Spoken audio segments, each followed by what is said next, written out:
C'était aussi notre devoir en tant que conseiller municipal d'opposition de faire un point là-dessus, parce qu'on est à la limite, j'ai envie de dire, du risible, mais en même temps, c'est très sérieux parce que quand on va aller voir les chiffres, eh ben, c'est très inquiétant et c'est encore les contribuables qui font payer. Alors, je vous fais grâce peut-être de l'ensemble des actions de com annoncées par la mairie en 2013.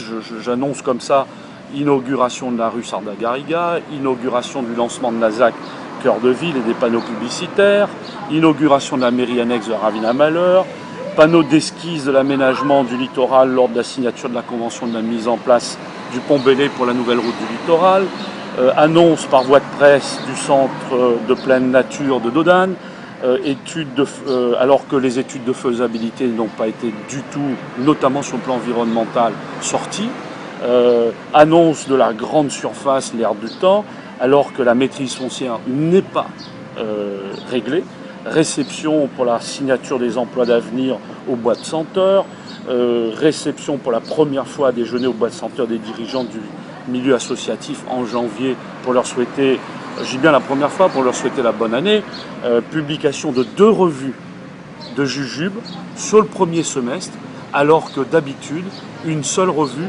sort au premier semestre de ce truc. Alors, d'évidence, la dimension communication de la majorité à tout va. Hein, c'est la majorité à tout va, en période préélectorale, et ça n'échappe à aucun contribuable possessionné. Alors, faut-il s'insurger? Sûrement. Mais notre maire, vous savez, est un vieux loup de la politique, expérimenté depuis 42 ans. Il connaît parfaitement la règle qui l'oblige à tout faire sur l'action de sa majorité au cours du mandat, 6 mois avant les élections. Vous verrez, à partir du 1er septembre, plus rien. Voilà. Alors, par contre, ce qui est de notre devoir de communiquer, c'est son coût et l'analyse que nous faisons depuis 2008. D'abord, premièrement, le poste fait réception, c'est le chapitre 62-32, excusez-moi d'être un peu technique, mais c'est important, les 62-57 augmentent systématiquement l'année précédant l'élection. Ça a été le cas pour les cantonales, ça a été donc en 2010, et c'est le cas aussi 2013 avant les municipales. Cette année, on connaît une augmentation de 6%. L'enveloppe s'élève à 166 566 €. Le poste publication, même topo, donc, et la publicité qu'on en fait, donc, est également en augmentation de 4%, et l'enveloppe passe cette année de 189 000 € pour la dépense. Alors, il faut aussi remarquer que depuis 2008, nous connaissons une augmentation d'impôts juste après les élections. Ça a été le cas 2009, ça a été le cas de... il faut bien payer la communication précédente. Voilà. Jamais avant les élections.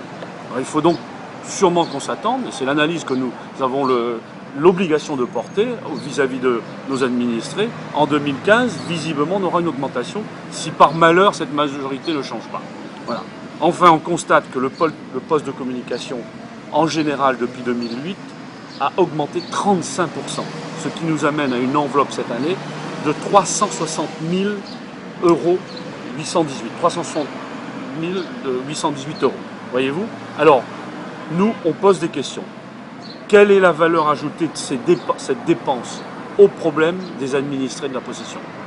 Quelle plus-value cette communication juste limitée dans le temps qui annonce des projets non ficelés financièrement, peints par des façades de panneaux et qui vend du rêve non construit, apporte à notre territoire. Comparativement, la réfection, par exemple, de la toiture de la crèche Calin Malin, inopérationnelle depuis 2 ans, coûterait, action programmée en 2013, non réalisée pour l'instant, coûterait 450 000 €. Alors nous disons, voyez-vous, à la parole, nous préférons l'action.